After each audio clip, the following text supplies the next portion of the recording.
Welcome to the Nitpicking Nerds. Today, we're to stop you from making more critical mistakes. These are 10 more cards Commander players are using wrong.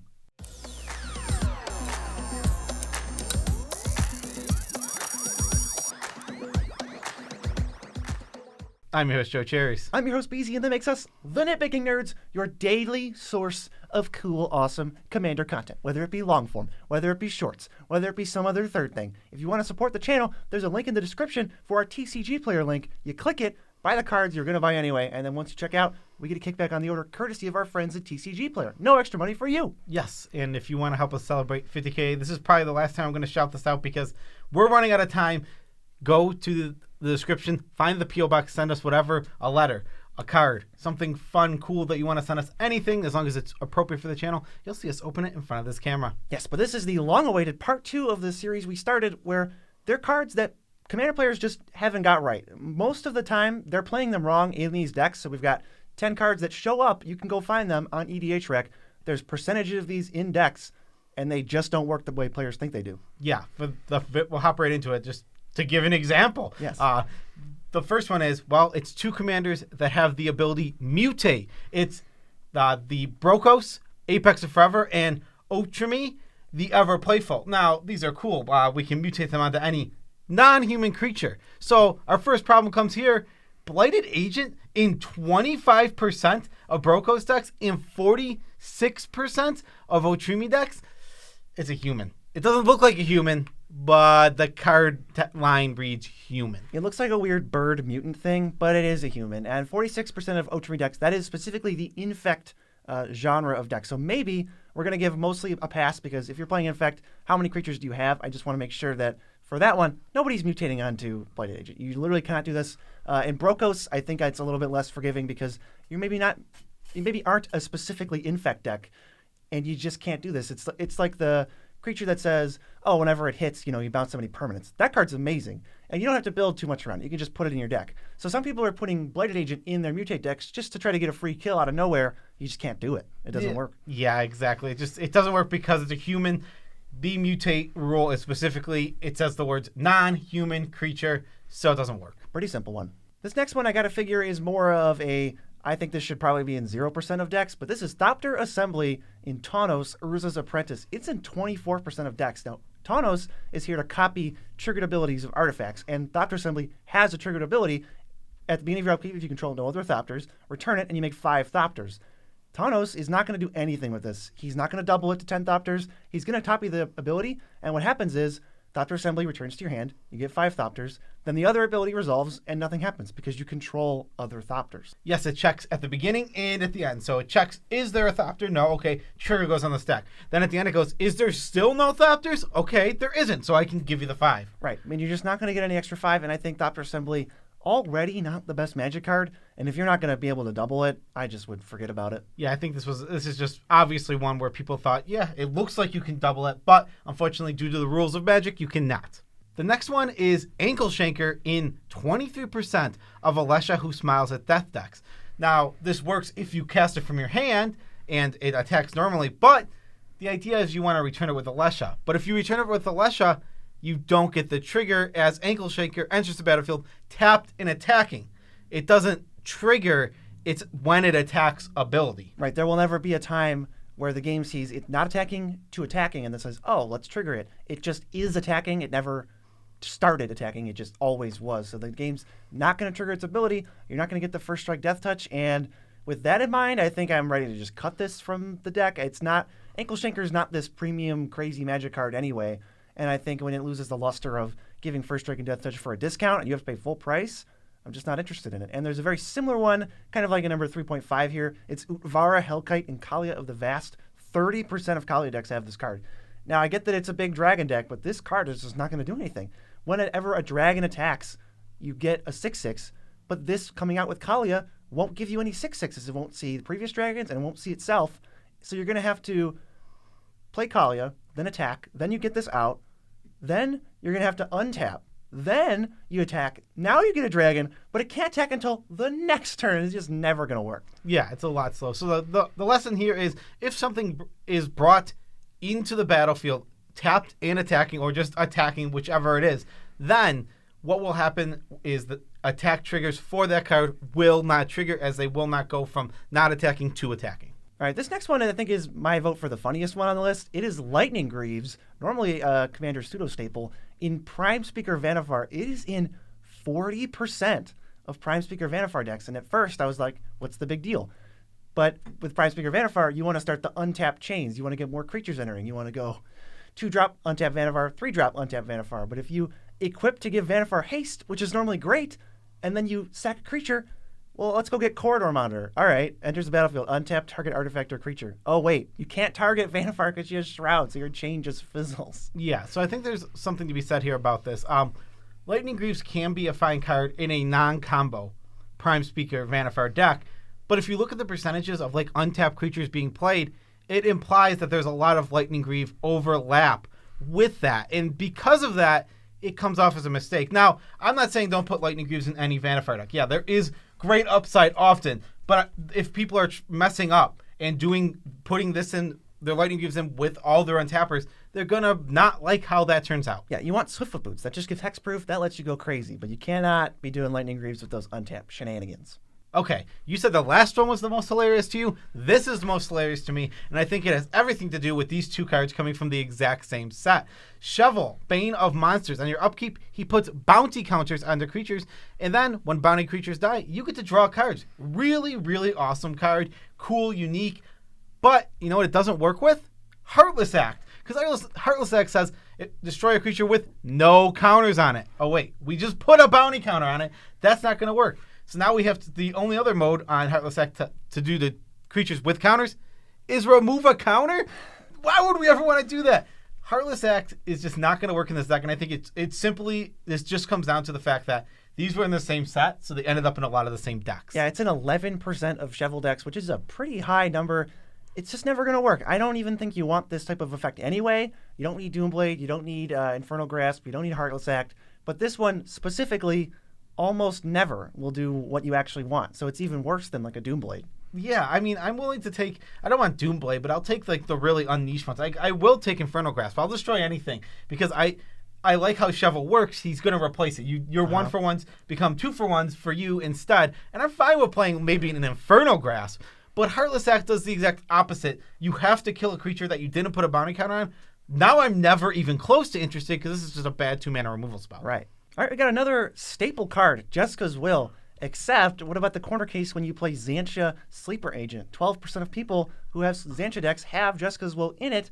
And I think if you can never get both modes of Jessica's Will in general, probably not that good of a Magic card. It's good because you get both and it becomes like this Mind's Desire type effect.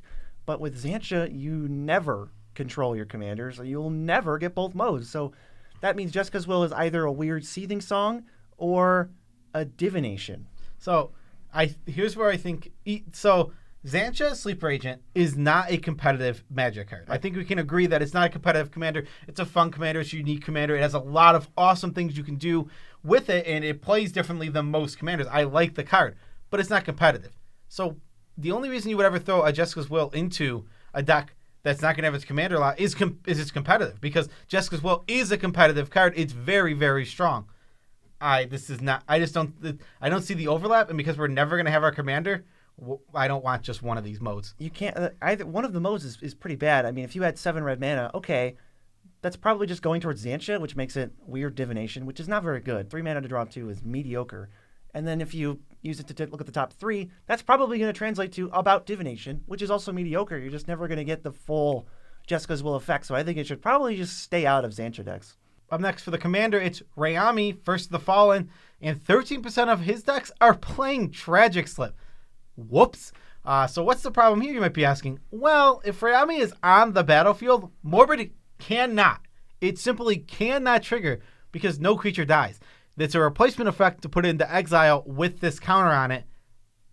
I'm sorry, but -1/-1 for 1 is a awful card. If a token dies, you can get Morbid, but you don't want tokens to die. You're not going to be making tokens. You want non-token creatures so that you get the blood counters so Ryami can get cool keywords.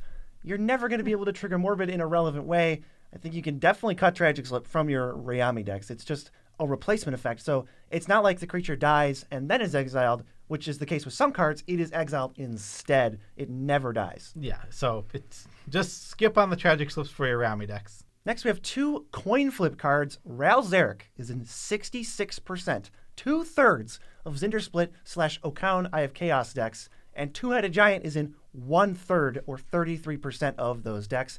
Both of the commanders say when you lose or win a coin flip, something happens. Zarrick and Two-Headed Giant flip coins, but they don't have winners. It's heads or tails, or it's heads or tails. You just don't get any triggers off of it. I get that these might just be flavor includes, but you have to know that when you're flipping coins, you need a winner for Zndrsplt. Yeah, just be aware. This is kind of a PSA because these cards still work with like Krark's Thumb and stuff like that. So there is synergies within your Zndrsplt deck. Just know that Zarrick and Two-Headed Giant do not work with Zndrsplt and Okaun because Zarrick said if you flip heads you get extra turns, tails you don't get extra turns, and Two-Headed Giant's just like he cares about them being the same to get keyword abilities. There's no winning on these cards, therefore there's no triggering Zndrsplt and Okaun. Just make sure you keep that in your head. All right, number 9 here. This is a very similar to the Ryami one, but it's a little different, so I want to talk about it. It's Dothi Voidwalker appearing in Tergrid God of Fright decks. This is an 18% of decks. Dothi Voidwalker, really strong commander card, totally sick hate bear. It's going to mess people up, except in Tergrid, where I don't think you want it at all. Yeah, it just doesn't work with Tergrid at all. If you have Tergrid and it out, it's going to stop Tergrid from getting the stuff back because it's going to exile instead. Now, that being said, Dothi can be a good alternative to Tergrid if, like, say, your Tergrid's been killed 3 times.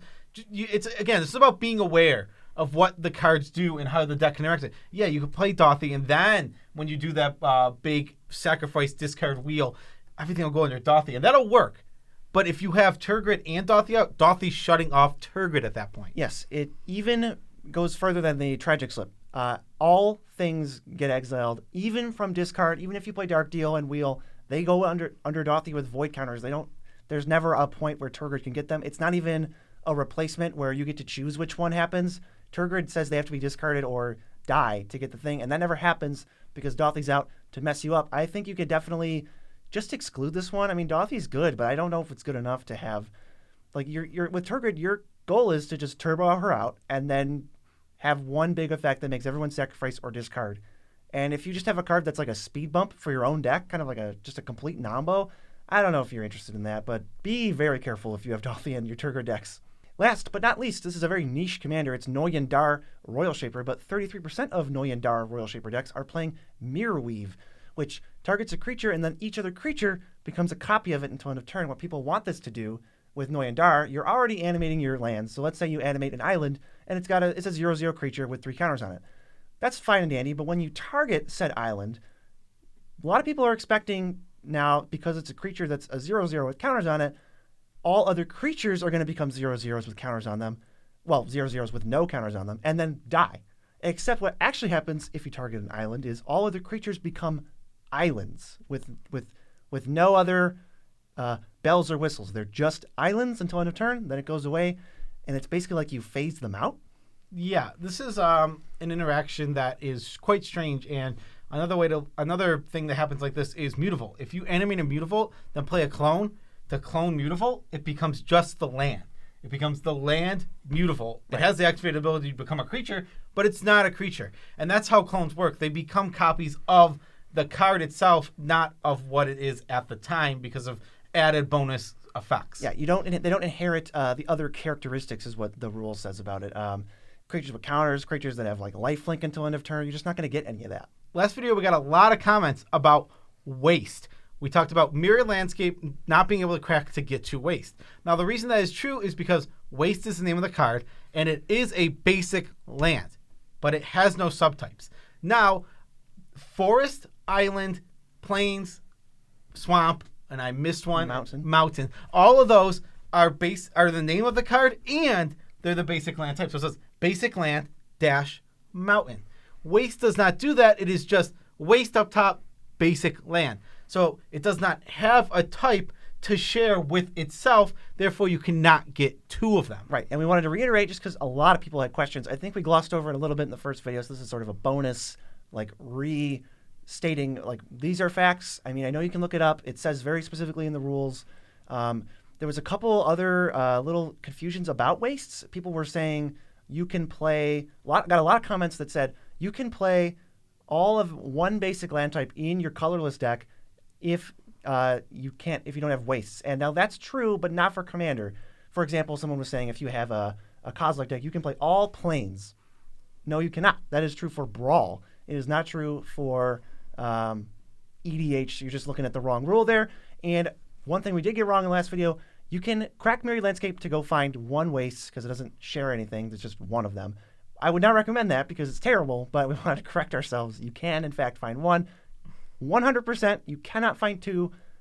I hope we've settled it. Yes, but that is our video. Special shout-outs to all of our patrons. Love you all as much as we can without making you uncomfortable. Scrolling on screen, thank you all for the consistent support through and through. We appreciate you and our viewers and everyone who supports us in any way. I love these videos. I think these are some of the most helpful videos we make. Got a lot of comments. People are like, oh man, I didn't see this. Thanks. I really didn't know how the rules work. Like, because some of this stuff is weird, and I just want to clear up some of the confusion that, leads from EDH rec. Maybe people just kind of auto-generating decks or putting in cards without necessarily understanding how they work. And we got 10 more for this one. I hope to do another part. But we also have a TCG player link in the description. Click the link. Buy the cards. You want them. Go buy them. Buy the cards, and then we get a kickback on the order courtesy of TCG player, not courtesy of you. You spend full price on the cards, nothing else. Yeah, you can get the replacements for your decks that you're like, oh crap, my Noyendar Royal Shaper deck needs to get rid of this Mirror Weave now. So hey, go to TCG player, use the link, and support the nerds. Yeah, we know you got spots open. We also have a Discord with unlimited spots open. Come play Commander, come hang out, come share memes, come share pictures of your cat. We want them all in the Discord. And last chance to send us stuff into our P.O. box for a 50K special. We look forward to opening a bunch of letters, probably Grave Titans, and a bunch of other shenanigans. Yeah, make sure you send it relatively soon because we're getting very close to just being 1,100 away, and I don't want anyone to send something that they wanted to see in a video then not make it in time. Right, so we're rooting for you. Okay, tidbit about our lives. I think I'm going to use this opportunity to plug one last card that people were talking about, but I didn't actually see in the EDH rec percentages, so we're probably not going to put it in these videos, but we got to mention it so that we can point people to this moment. Farseek in mono green decks. I've only heard tales of this happening. Have you ever put Farseek in a mono green deck? I have not, but I've seen a friend do it. Oh, you have? Yes, we had a friend play a Farseek in a Commander game, and they weren't happy. Farseek says island, swamp, mountain, or plains, and you go put one into play, and if you're mono green, you don't get those cards. Can't put any of those in your deck? Yes, if you know somebody who's mono green Farseeking, tell them to stop right now. Peace out, Tribe Scout.